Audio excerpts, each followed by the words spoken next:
Here we go. Here's Erika Kirk.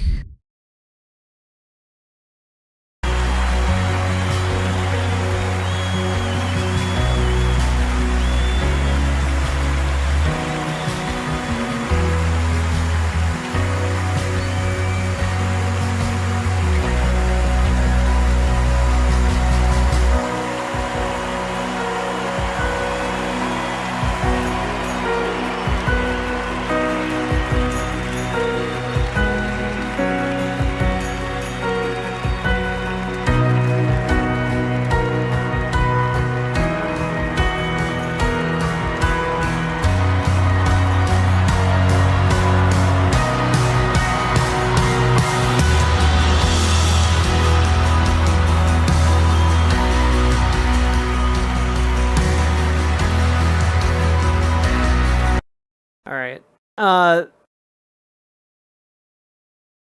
I've seen numerous funerals before, folks.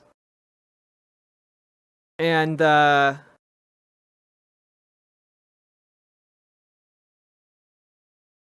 don't know what's happening here, but this does not feel or look like that.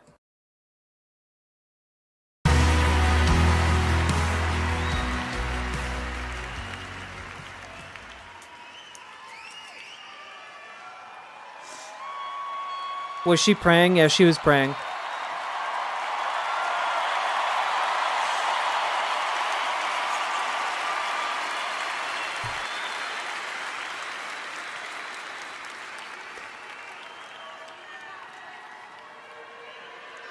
Hello. God bless all of you for coming here from all over the world to honor and celebrate my Charlie.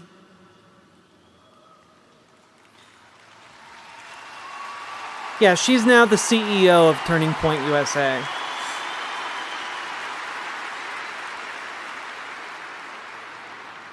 Just a few miles from here, 2 years ago at America Fest 2023, Charlie delivered a speech on stage for our TPUSA faith event. Charlie loves speaking off the cuff. He's very good at that, without a script. So I personally didn't know what he was going to say. And what he chose to speak about that day was his submission to the will of God. He quoted one of his favorite Bible verses, Isaiah chapter 6, verse 8. "Here I am, Lord. Send me." After Charlie finished, I met him backstage, and I spoke to him, and I'll never forget this. I said, "Charlie, baby, please talk to me next time before you say that statement." Because when you say something like that, there is so much power in that verse. When you say, "Here I am, Lord, use me," God will take you up on that. And he did with Charlie.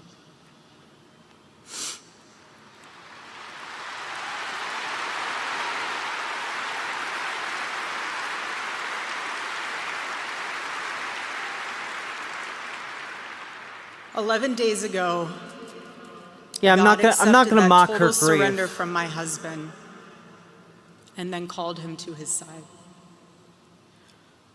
More than anything, Charlie wanted to do not his will, but God's will. And over these past 11 days, through all the pain, never before have I found as much comfort as I now do in the words of our Lord's Prayer, "Thy will be done."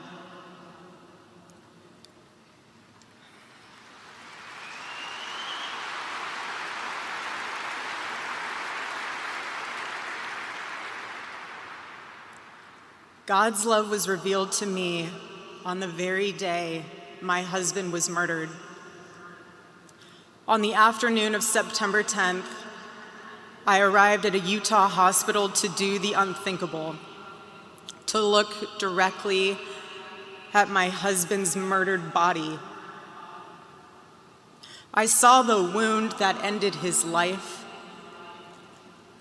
I felt everything you would expect to feel. I felt shock. I felt horror and a level of heartache that I didn't even know existed. But there was something else too. Even in death, I could see the man that I love. I saw the one single gray hair on the side of his head, which I never told him about. Now he knows. Sorry, baby, telling you now, but never told him. Didn't want to. I also saw this. What's she doing with her I face also right now? saw Like, guys, on his lips the faintest her husband smile. was shot. Like, And that told me you don't need to something be important. so cynical about this one. It revealed to me a great mercy from God in this tragedy. Come on now. When I saw that, it told me Charlie didn't suffer. Even the doctor told me. It was something so instant that even if Charlie had been shot in the operating room itself, nothing could have been done. There was no pain, there was no fear, no agony. One moment Charlie was doing what he loved, arguing and debating on campus, fighting for the gospel and truth in front of a big crowd. And then he blinked. He blinked and saw his Savior in paradise.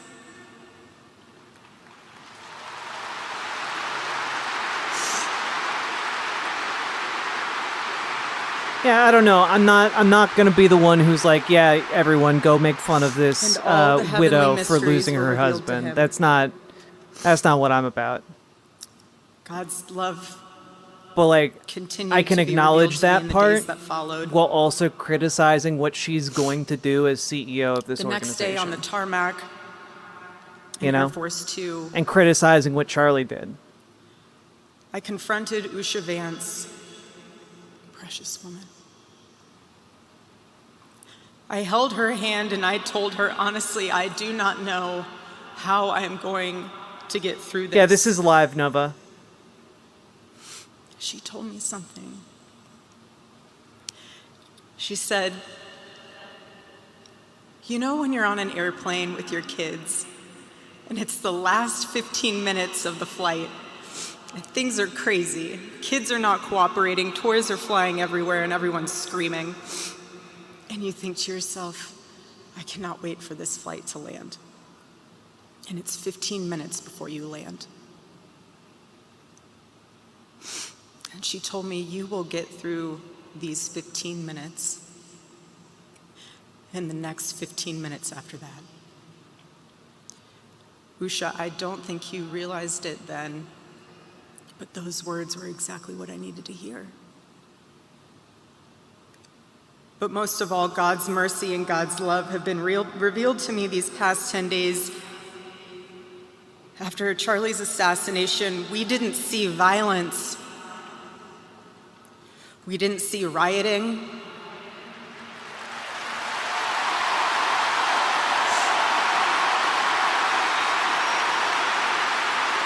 Well, it's also because a police officer didn't do it. You didn't need a... We didn't see revolution. Instead, we saw what my husband always prayed he would see in this country. It's a We different saw revival. thing. Y'all are calling for the kid they caught who did this to be executed. Which, like, fair enough, but, like, it's a different thing. A political assassination versus a systemic failure that harms Last week we people saw and kills open them. a Bible for the first time in a decade. We saw The people courts pray are a for the first recourse time for an since they were assassin. children. They're not a recourse for We saw systemic people change. go to a church service for the first time in their entire lives.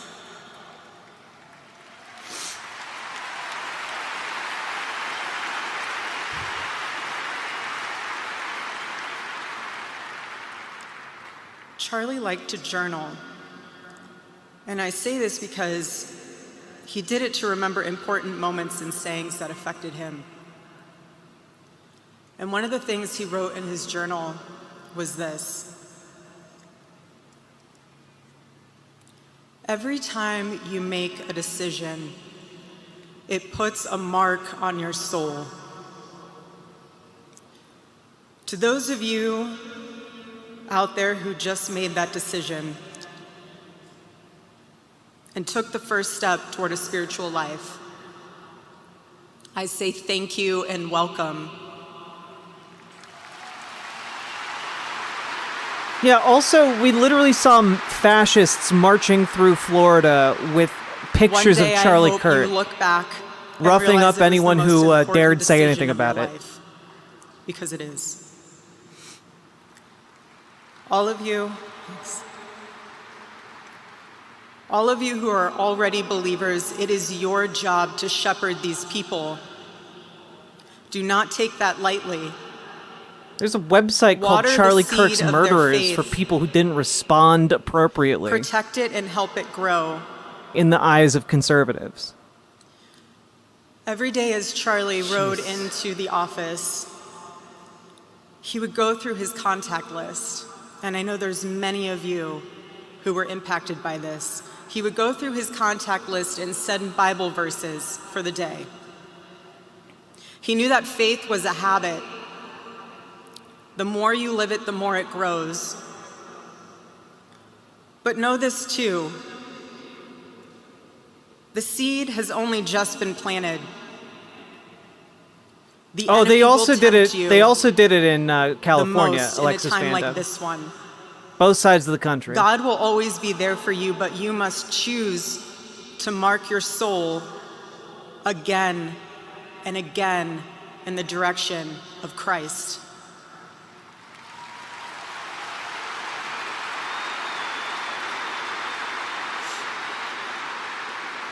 Pray again. Read the Bible again. Go to church next Sunday and the Sunday after that, and break free from the temptations and shackles of this world.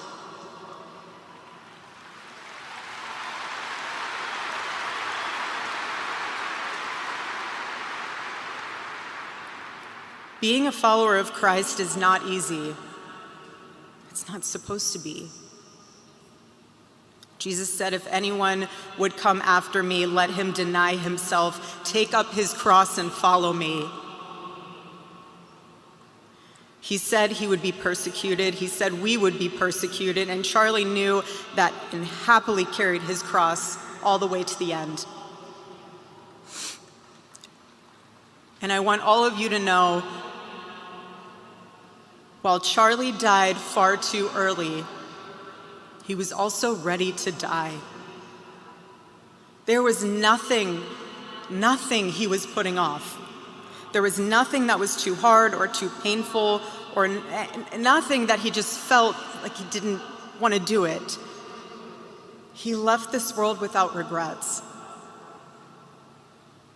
He did 100% of what he could every day. But I want you to know something. Charlie died with incomplete work, but not with unfinished business.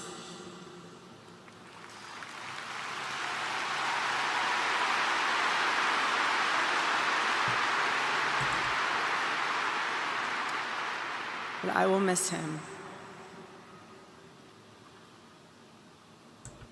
I will miss him so much because our marriage and our family were beautiful. They still are.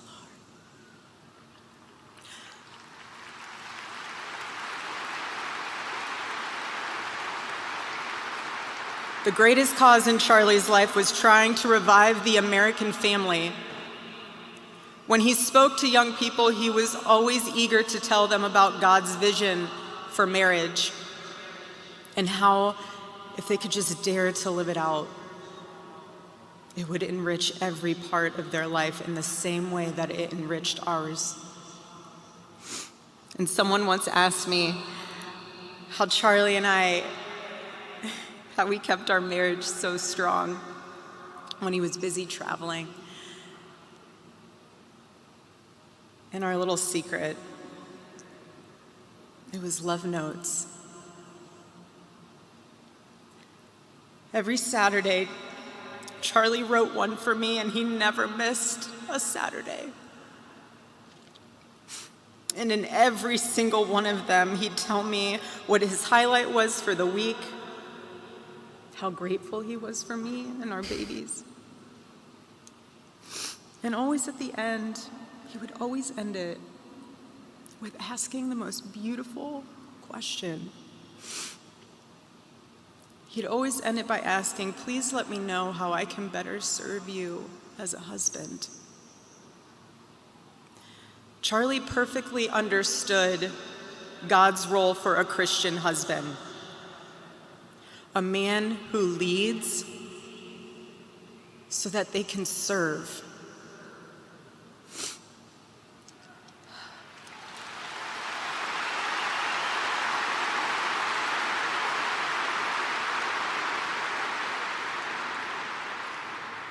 To all the men watching around the world, accept Charlie's challenge and embrace true manhood. Be strong and courageous for your families.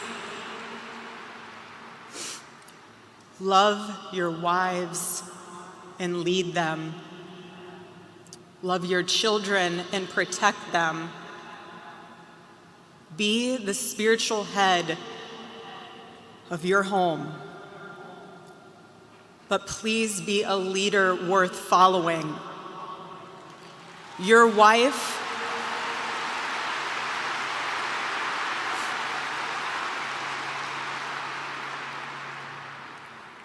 is not your servant. Your wife is not your employee. Your wife is not your slave. She is your helper. You are not rivals. You are one flesh working together for the glory of God. Should you not help each other? That's like I if it's an equitable relationship, then I was Charlie's confidant. The hierarchy his doesn't fault. make sense. His closest and most trusted advisor, his best friend. I poured into him. Yeah, she's the help and loved him in this so scenario. deeply, empowered him, because his love for me drove me to be a better wife. Every day he honored me, and I prayed that I could be the wife that God needed me to be for my husband. Women, I have a challenge for you too. Be virtuous. Our strength is found in God's design for our role. We are the guardians. We are the encouragers. We are the preservers. Guard your heart. Everything you do flows from it. And if you're a mother, please recognize that is the single most important ministry you have. Just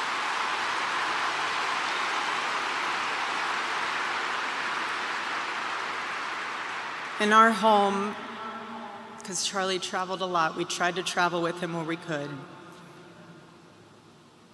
But I made sure that when Charlie returned from work, it was his sacred landing place, away from the worries of the world.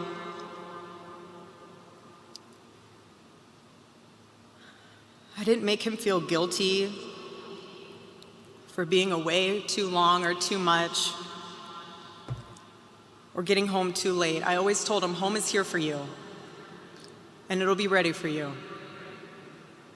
And I made it into this place where he wanted to be as soon as possible when he was on the road. There was no keeping score between us. We were a team, working together for the same mission.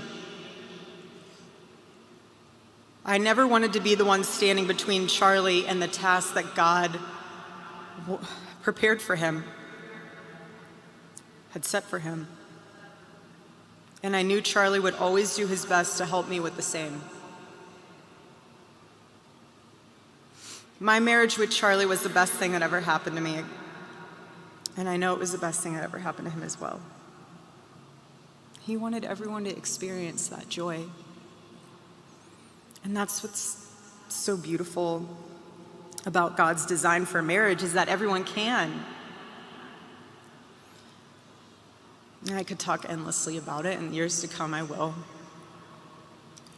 But Charlie's mission above all was aimed directly at those who aren't married. He named his organization well. He knew things were not right with America, and especially with young people, and they needed a new direction. Charlie passionately wanted to reach and save the lost boys of the West, the young men who feel like they have no direction, no purpose, no faith, and no reason to live. The men wasting their lives on distractions, and the men consumed with resentment, anger, and hate. Oh boy. Charlie wanted to help them. He wanted them to have a home with Turning Point USA. He wanted to weaponize them for propaganda. Turning Point USA was a propaganda org.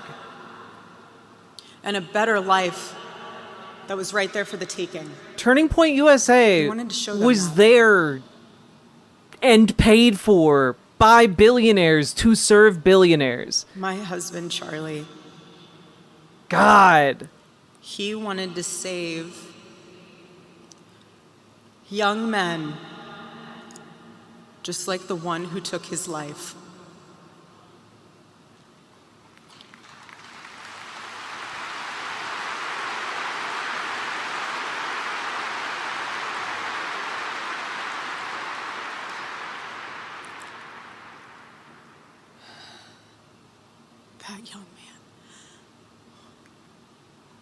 That young man.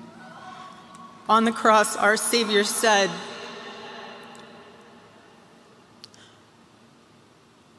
"Father, forgive them, for they not know what they do."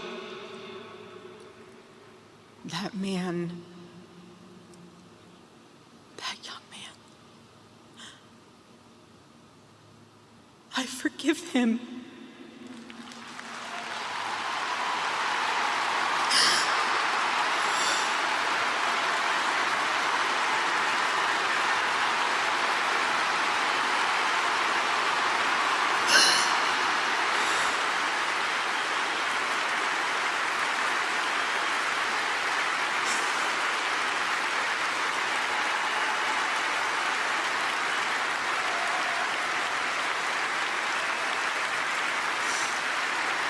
Yeah, she did not want to say that. That took a lot, and understandably so.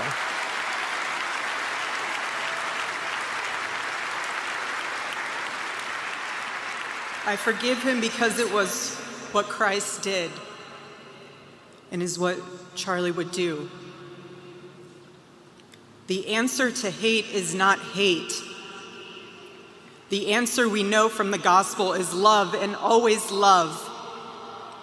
Love for our enemies and love for those who persecute us. The world needs Turning Point USA. It needs a group that will point young people away from the path of misery and sin. It needs something that will lead people away from hell in this world and in the next. It needs young people pointed in the direction of truth and beauty. And so I promise you today, every part of our work will become greater. I am tremendously honored to be the new CEO of Turning Point USA.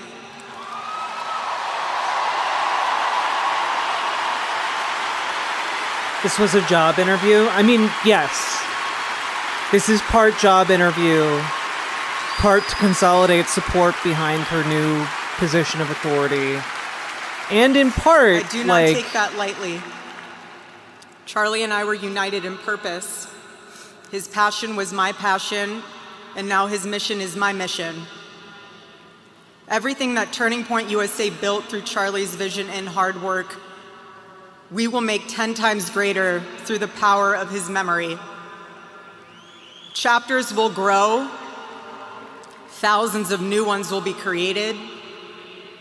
TPUSA Faith will add thousands of new pastors and congregations.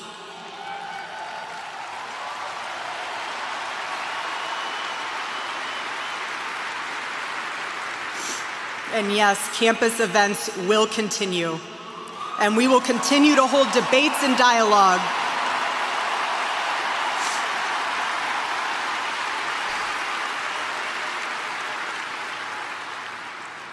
The First Amendment of our Constitution is the most human amendment.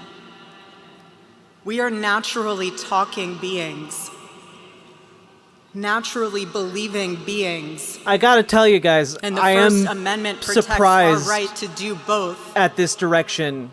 No assassin will ever stop us for standing up to defend those rights, ever.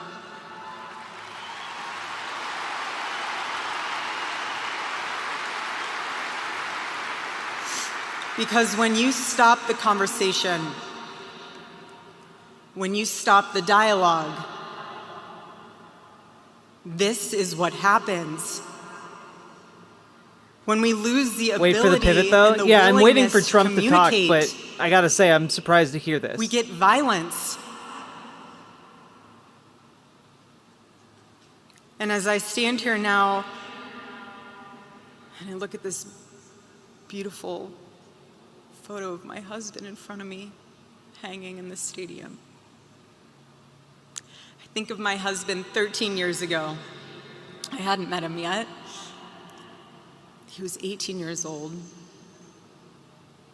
a man barely out of high school, running around the halls of the RNC without $1 in his pocket and a single contact in his phone. People who saw him said that he didn't know what he was doing, but he did. He did know what he was doing. He knew exactly what he was doing. He was going to change the world, and he did. Charlie's life was a turning point for this country. It was a miracle. Yeah, I think she's going to be, like, she's... Let that miracle, that was Charlie's I have a lot of life, thoughts. be your turning point as well. Choose prayer. Choose courage. Choose beauty. Choose adventure. Choose family. Choose a life of faith. Most importantly, choose Christ.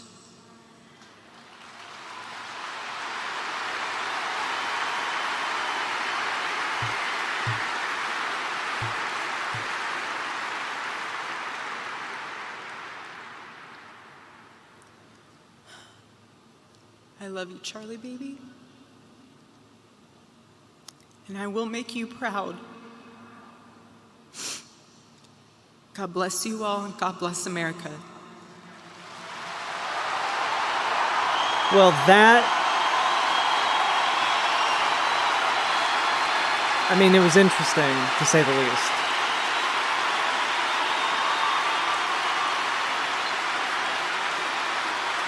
Is she done? Yes. So, yeah, in some ways, like, indeed, You hear that, Gamagee. chat? TPUSA chapters will grow. What are you doing, chat? Time to get organized and grow DSA chapters. Join the Discord and ask in the DSA channel. and join DSA at dsausa.org/join. It's true! But also, folks, I do want to say a couple of things. One, I do believe her grief is real, and I in no way knock her expressions of that, or belittle that, you know. I do think that there is an element of this, of her auditioning for the CEO job and restoring certainty in that they're going to continue. But I do think it is a departure from what Charlie Kirk would have said to emphasize the importance of freedom of speech, especially right before Donald Trump comes on stage, which we're about to see now. And I think that that's, I mean, frankly, I think it's pretty important considering the general trajectory of where we've been heading with this man in particular. Like, just the other day, he was talking about jailing people who yelled loudly at him. You know, he's taken people off the air, talking about defending freedom of speech and that being our number one freedom. That is a departure from what Donald Trump has been doing actively, and I think that matters, and I think that it's going to be interesting to see. Is he going to continue down that route, or are we going to see like a doubling and a tripling down on his authoritarian clampdown on free speech, right? How can you not see the doublespeak? I understand the doublespeak. I'm just saying, like, a grieving widow forgiving the assassin who shot her husband and then calling for a respect of free speech. I want to see what he's going to say now. I want to see if there is a pivot here, because what he says obviously matters a lot more than what she says. And so I want to see if what they're doing is a genuine overall pivot, or if this is like just a way to sanitize the authoritarian crackdown. It could go either way. All I'm saying is it's interesting because I tuned into this initially thinking that what we were going to see was, oh, they're going to start calling for like actual violence against their political rivals. They're going to call for people to show up in like their brown shirts to actually start engaging in violence. And so the fact that I haven't seen that explicitly from a lot of these speakers has surprised me. And I was thinking it was either going to be J.D. Vance, Erika Kirk, or Donald Trump. Because historically, fascist women have been used to soften or introduce new escalations. And all I'm saying is, okay, they didn't use her to do that. That's interesting to me. And I don't understand how you guys, like, I've said this several times now, like, yeah, I'm not belittling her grief. I think that's real.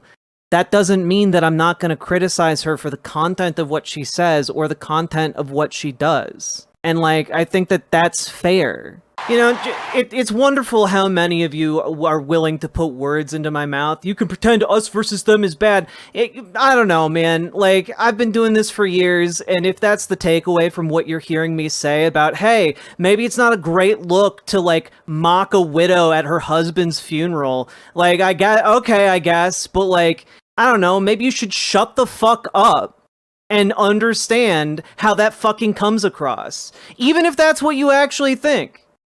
Examine the political utility of what you're saying and how you're saying it.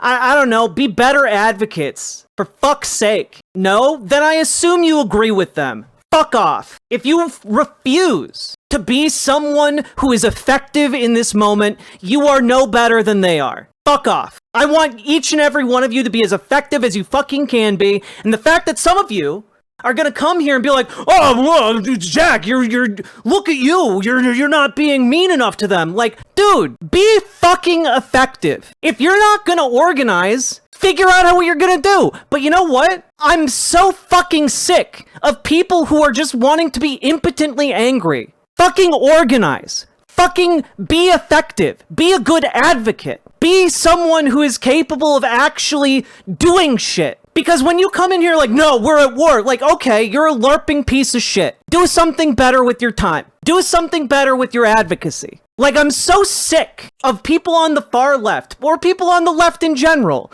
just being impotently angry all the goddamn time. Fucking get to work. Otherwise, what the hell are you doing? What the hell are you doing? These people are fucking organized. They organized an event in a goddamn week with over 100,000 people, with millions of people watching. What the fuck are you doing? It is an existential time and an existential question how you are going to interact with this world that we all are stuck with. And I'm begging you each and every day to work as hard as you can to make it better, to improve it, to organize, to keep one another safe. And sometimes people are just like, no, I want to be ineffective at doing that. And it's just like, I don't have time for that anymore. People in this community don't have time anymore for that shit. That was a luxury that we no longer have. So I want to see you guys do shit. I want to see you guys organize. I want to see you guys be effective. And if you're not willing to be effective, then I have no sympathy and I have no time for you. You need to organize, because the problems we have are not a grieving widow. The problems we have are an entire aligned system. And we need to build and organize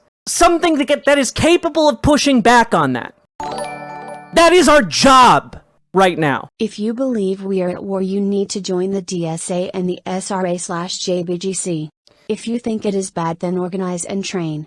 Like, I'm so fucking sick of sitting here and be like, oh guys, this problem's really bad. We have to organize. We have to organize. We have to organize. I say it all the fucking time, every single time I am live on this show. And some people have listened to me, and that's great. But as things get worse, and they're going to continue to get worse before they get better, and that getting better is contingent on us organizing. But as things get worse, I have less and less patience for people who want to sit around and have a rage circle jerk. So here is your homework, chat, before we continue with this. You have to figure out what groups in your community you are going to be joining with. Maybe it's Indivisible. Maybe it is your local Tesla takedown protests. Maybe it is your local library having different organizations. Maybe it's your local LGBTQ center. Maybe it's your local Democrats. Maybe it's your local DSA. Maybe it's your local homeless shelter. Maybe it's your local soup kitchen.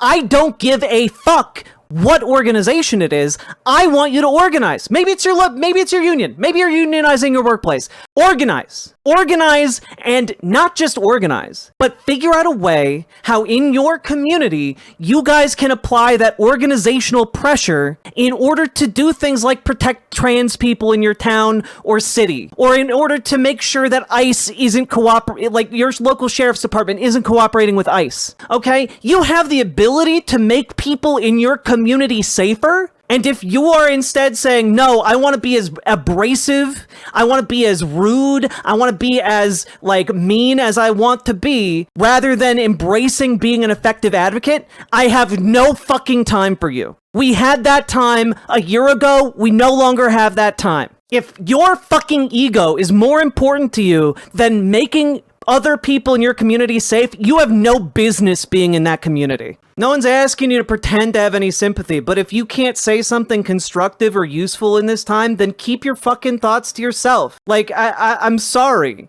If you think that it wins you over anyone to be like, haha, I'm glad that this widow's sad, it doesn't. It makes you look like a monster to normal people, and we need everyone on our side we can get. Be effective. Just for fuck's sake, I'm just asking you guys to be effective. Do you think it's sad he died? No. I owe no one my grief. I owe no one my joy. And he has neither. We are currently experiencing what 60 years of organizing on the right has accomplished. It's true, Sake Tanuki. And it's frustrating, because we need to condense our ability to organize in a much shorter amount of time. One of the cornerstones of support in the Minneapolis community is the Aliveness Project. True! An HIV community center that started as a potluck and massage exchange in the 80s. We're organizing on now to protect the community from AIDS was being discussed. 30 years later, it's one of the few and largest HIV community centers in the nation. People move to Minneapolis just for HIV support. That can be the power of organizing. It is okay to start humble and small, to only be effective in your small circle at first. And exactly, I just want people to do shit. And it's harder to do shit if people are like, look, it's a bunch of cackling, ghouls. I don't know, the optics matter a little bit. Riverboat Jack is going to town. Twitch and YouTube and swishy streams. All that content is bursting the seams. Politics, gaming, and plenty more. Your sense of fashion you'll adore. So grab your stuff and hop aboard. We're going straight to Jack's Discord. Riverboat.